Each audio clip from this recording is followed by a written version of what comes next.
Jangan lupa like, comment, dan subscribe.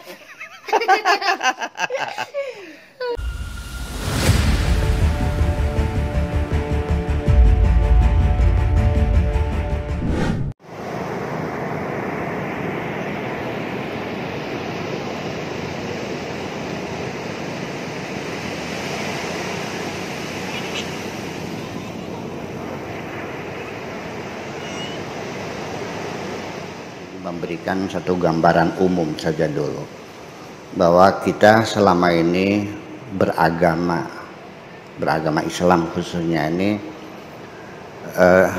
ternyata yang kita konsumsi itu sudah masakan jadi fast food sudah siap saji, yang masak orang lain ya. Dimasaknya kapan?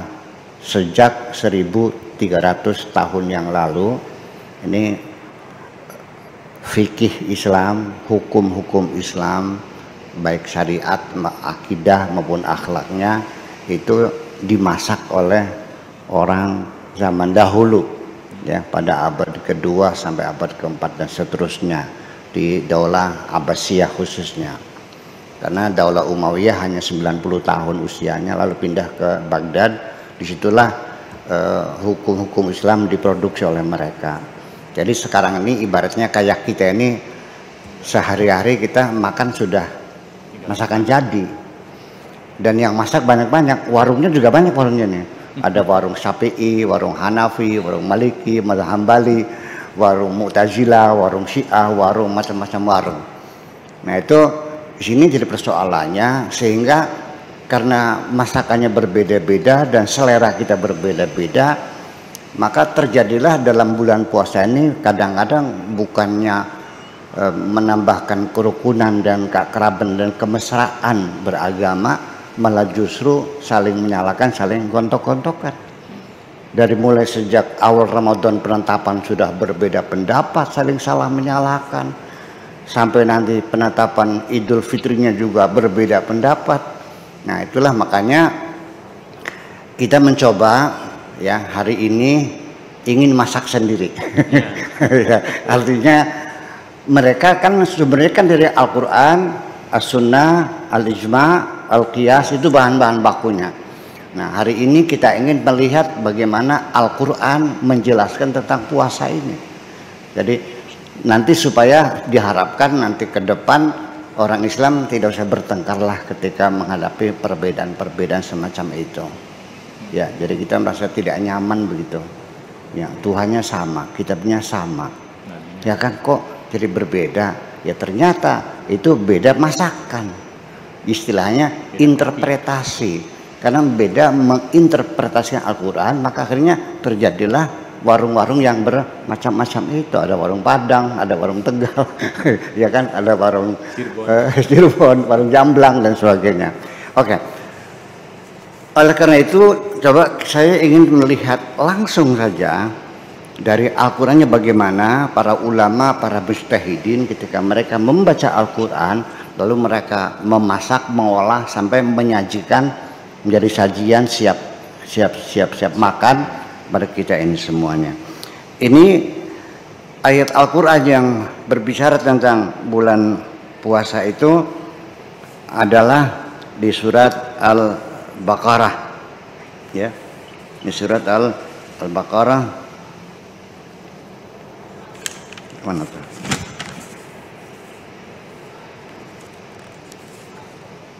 Oh jadinya lepasnya, coba cari dulu bentar. Ini sudah dibahas kok bisa.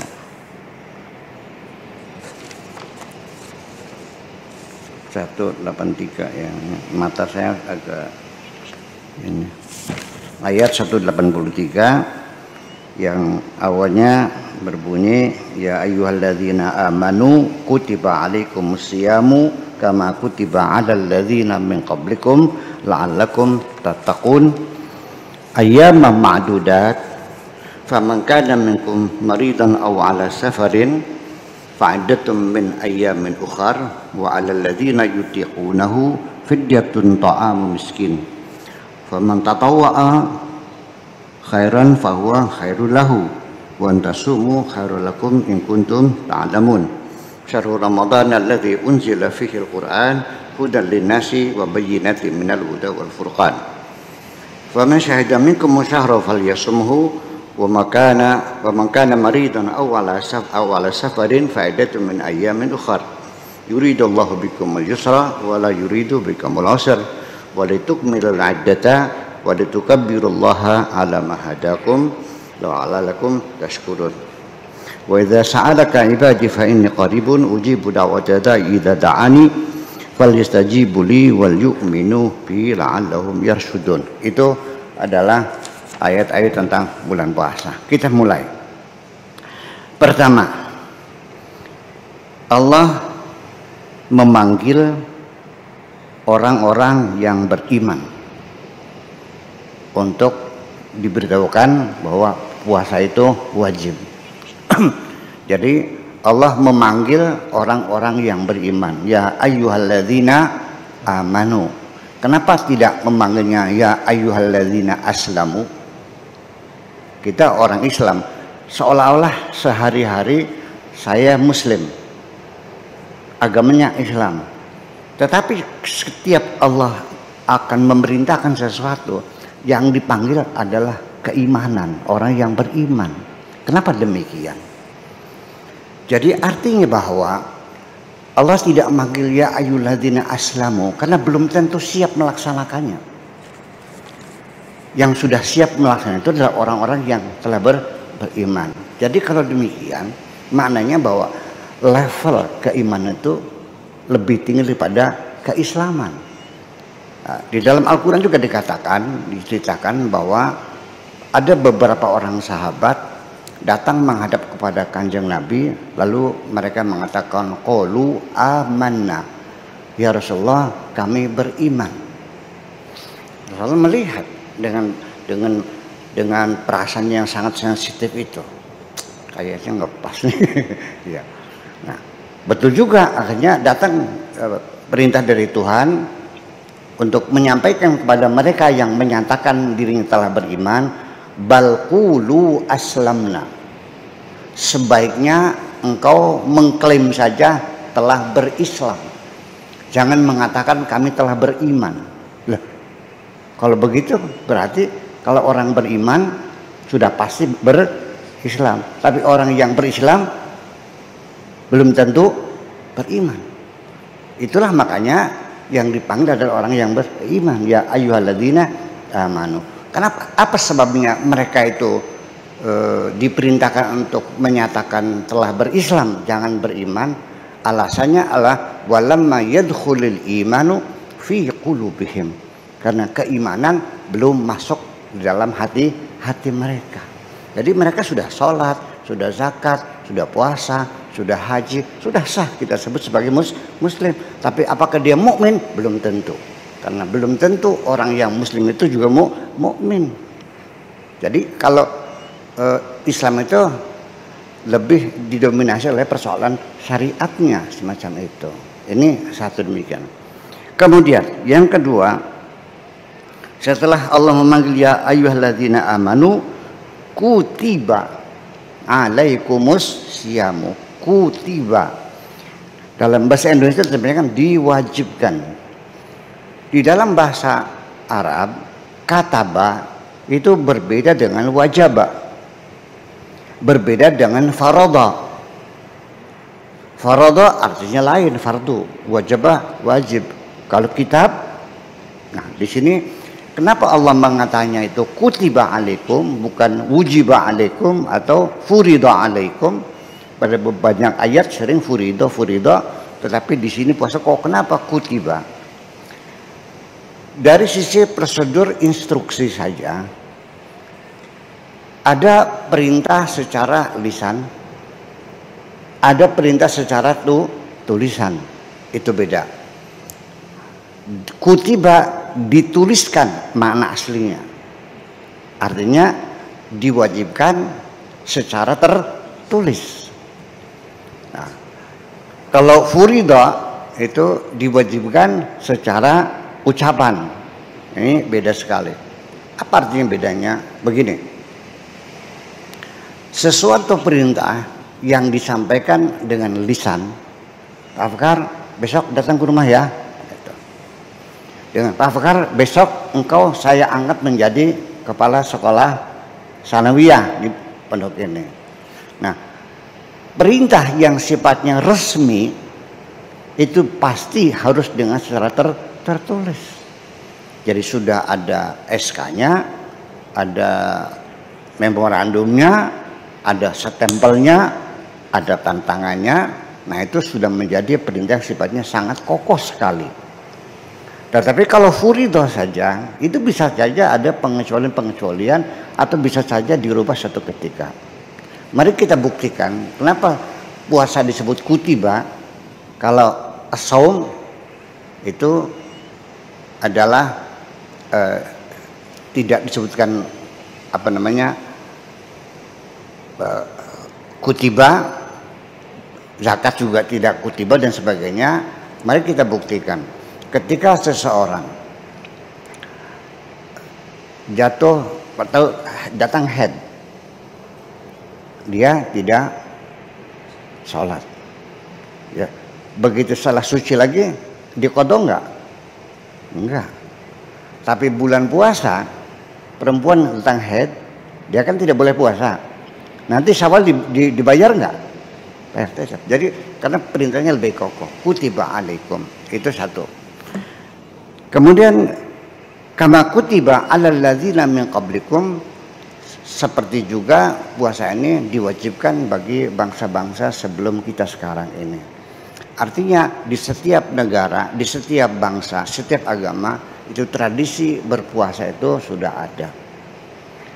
Di semua agama ada. Kita di Jawa juga ada tradisi puasa. Ada yang puasanya sampai jam 10 ya.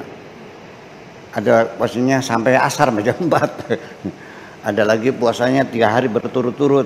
Ada lagi puasa tidak makan yang bernyawa. Ada lagi dan sebagainya puasa.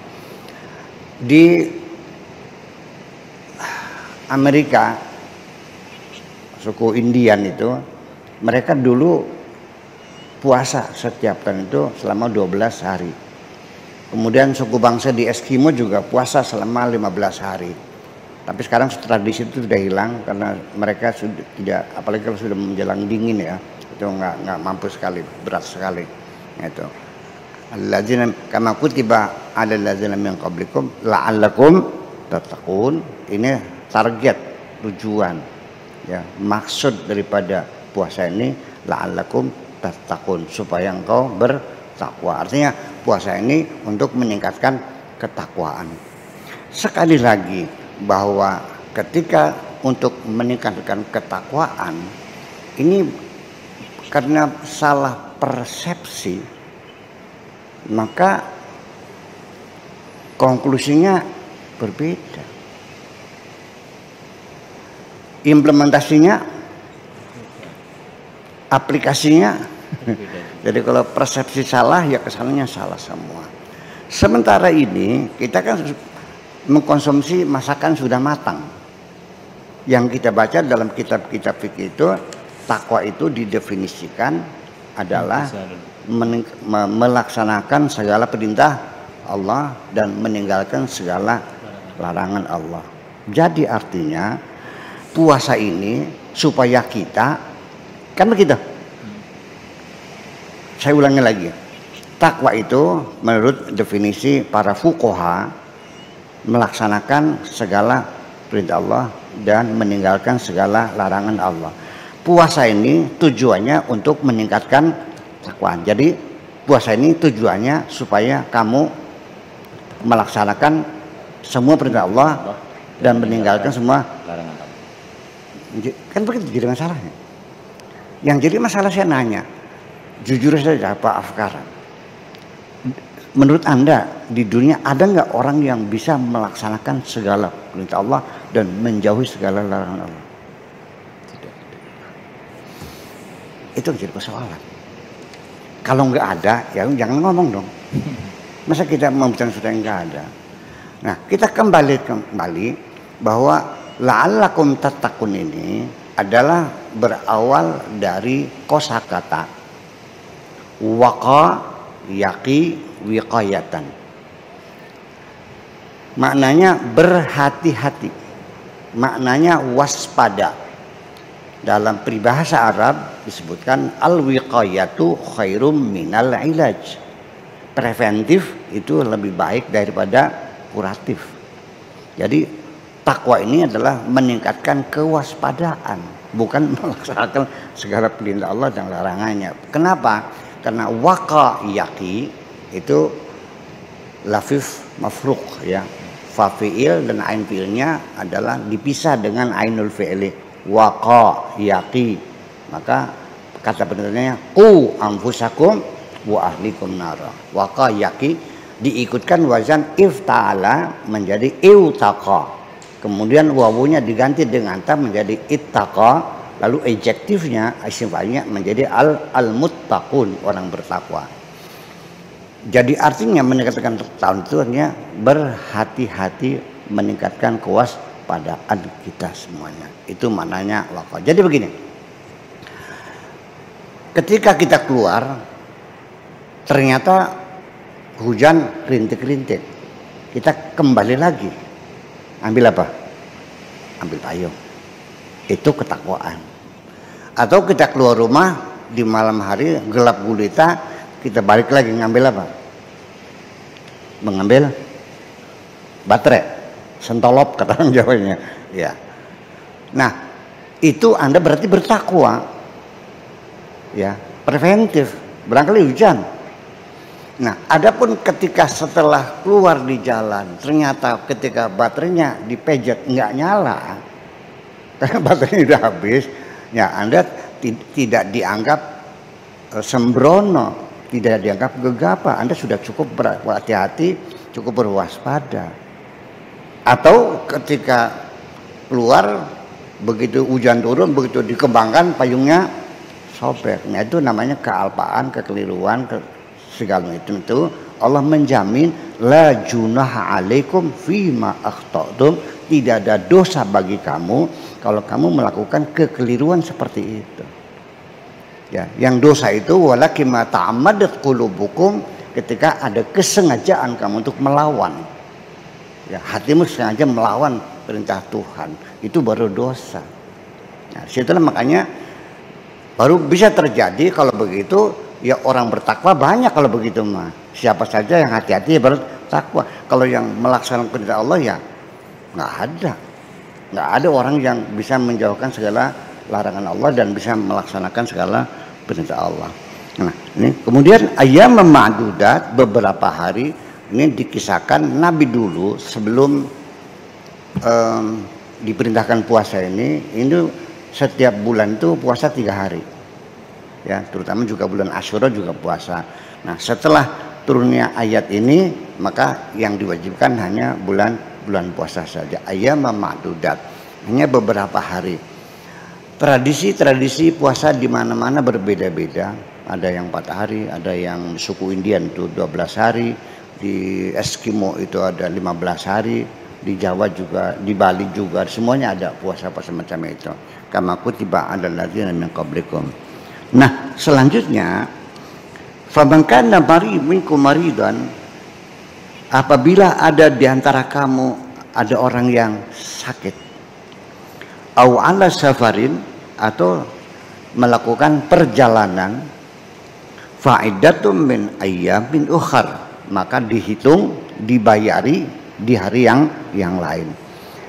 Anda bulan puasa ini karena ini orang bekerja di bank ya, jadi kadang-kadang ya sesuatu mendesak harus berangkat ke Jakarta, ya kan begitu, dalam perjalanan atau juga tiba-tiba jatuh sakit karena corona barangkali kan gitu, mudah-mudahan tidak terjadi gitu ya.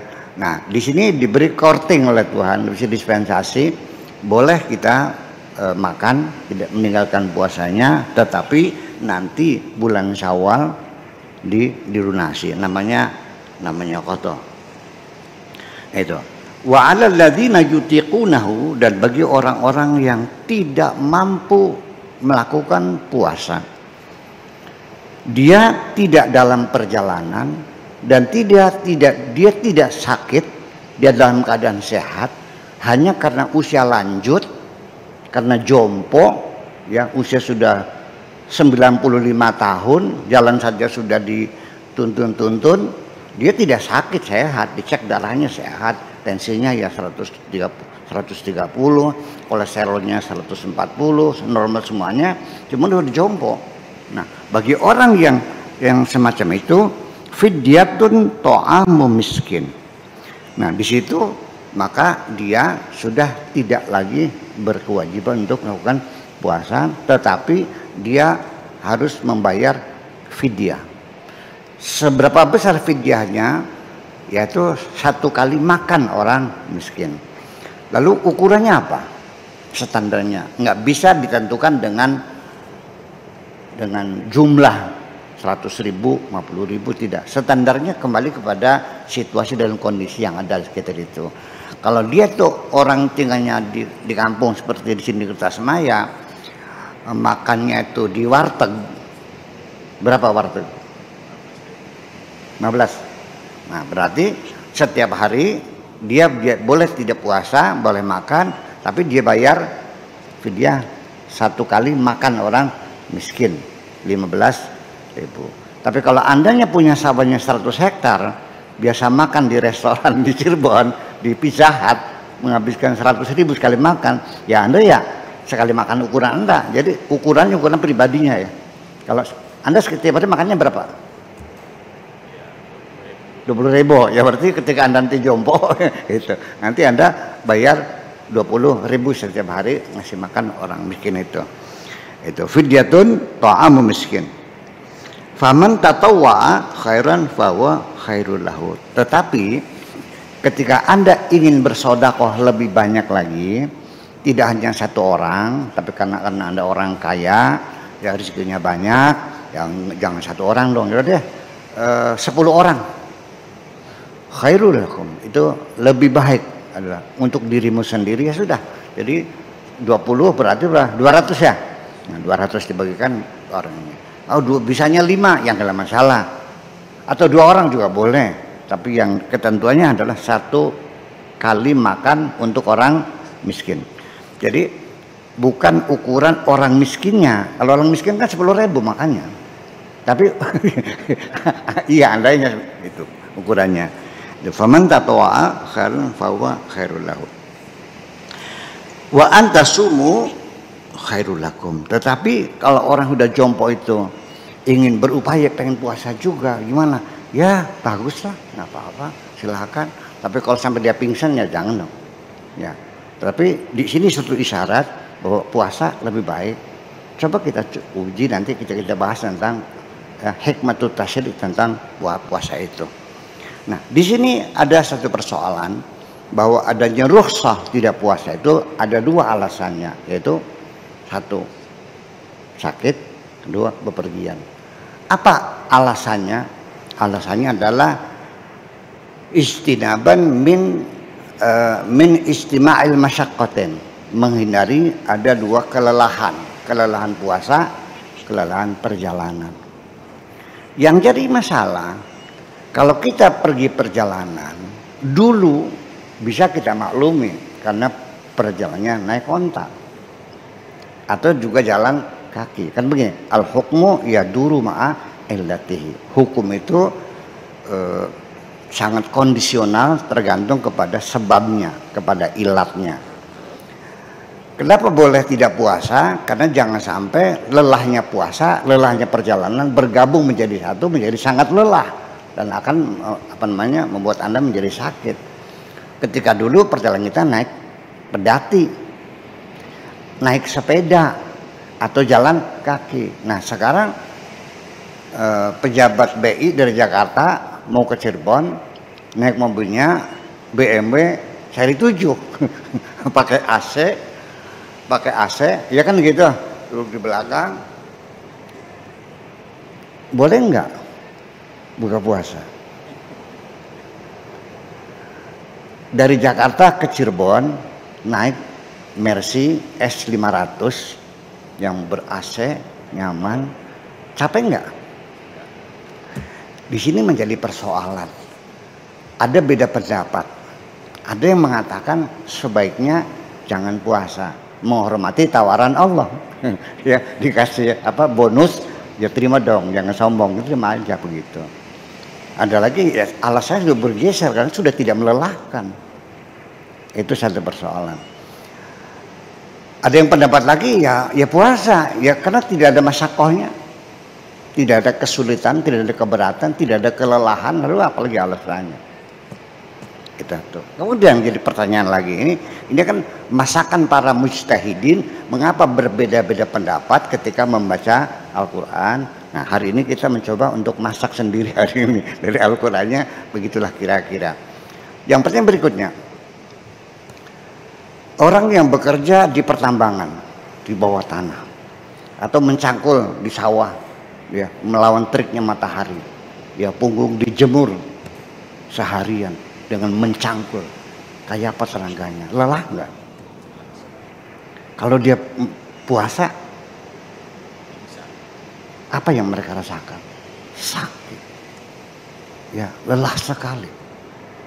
Ya saya pernah mengalami di Belanda bulan puasa, waktu saya masih jadi mahasiswa. Di Belanda itu kalau musim panas itu kita bekerja musim panas, menggantikan orang-orang yang cuti pas bulan puasa. Maghribnya jam 9 belum maghrib. Kita puasa lagi di pabrik margarin, mau pingsan nggak itu, betul-betul kayak apa sakitnya. Nah bisakah orang bekerja keras di sawah, di pabrik itu bisa jadi alasan untuk tidak puasa? Oke, sekarang saya bandingkan. Bapak-bapak dari BI naik mobil Mercy 500 ke Cirebon, ya kan, kunjungan kerja. Boleh tidak puasa. Orang yang mencakul di sawah harus puasa karena alasannya hanya dua, sakit dan bepergian. Ini menjadi persoalan.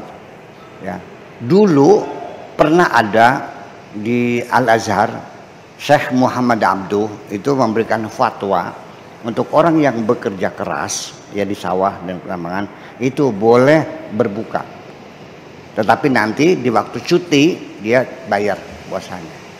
Tetapi fatwa itu didem dan tidak disebarkan kemana-mana. Tapi kalau dibaca bukunya masih ada, ya, karena banyak orang yang tidak setuju. Nah sekarang bapak sekalian, tolong pakai hati nurani. Ini tukang macul, anak istrinya perlu makan, dia mencakul seharian dan harus puasa. Kita masyarakat kita itu kalau majikan orang yang punya tanah itu masak untuk ngasih makan orang yang mencakul di sawah, itu menjadi tercela di sini. Ya, ya, namanya itu melanggar namanya. Harus jadi gimana? Ya suruh puasa. Sampai mana? Ya sampai sepingsannya.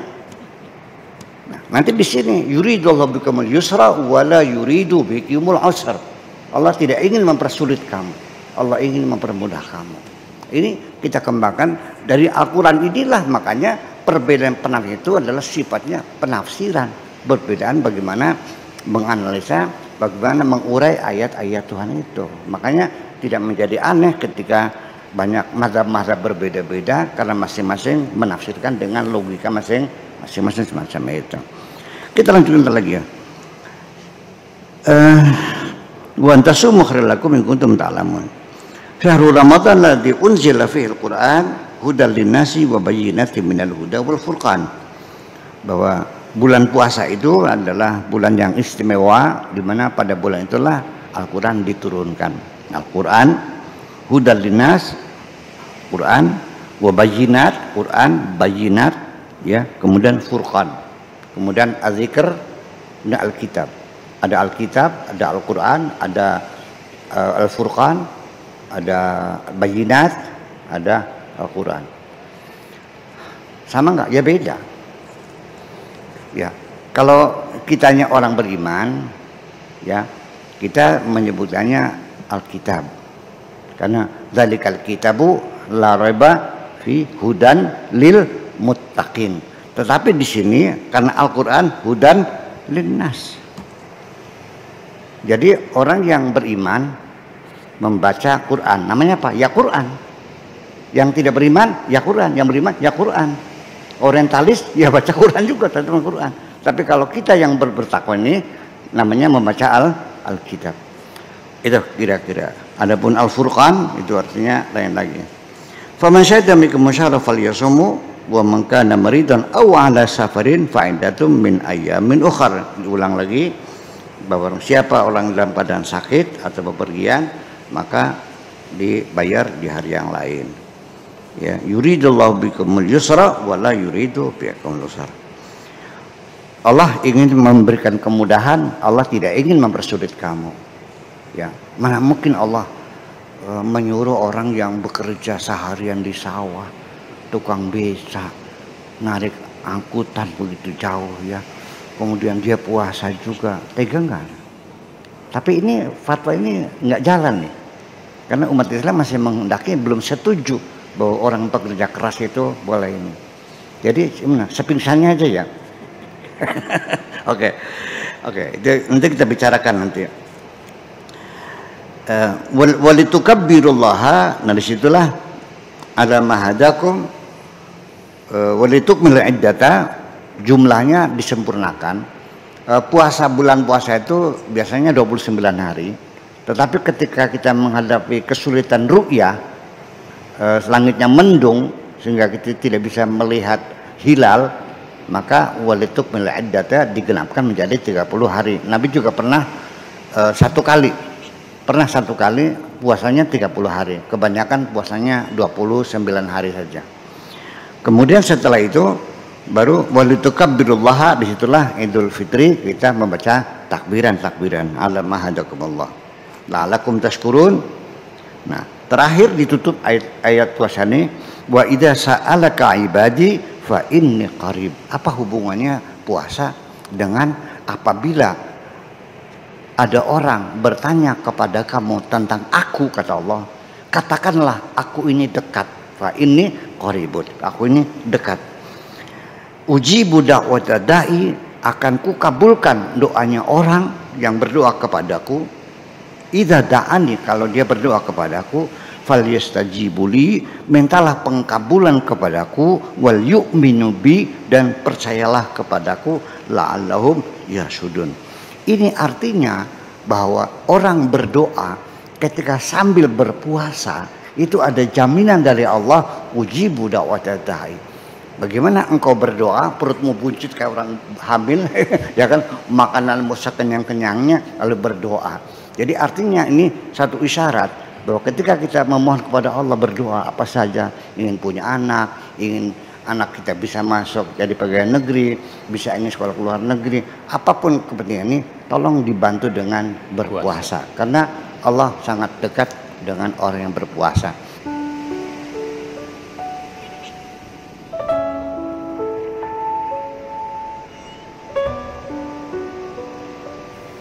Assalamualaikum warahmatullahi wabarakatuh. Demikian tadi kajian dari beliau Kiai Haji Buya Syakur Yasin MA tentang ayat-ayat yang membahas tentang puasa.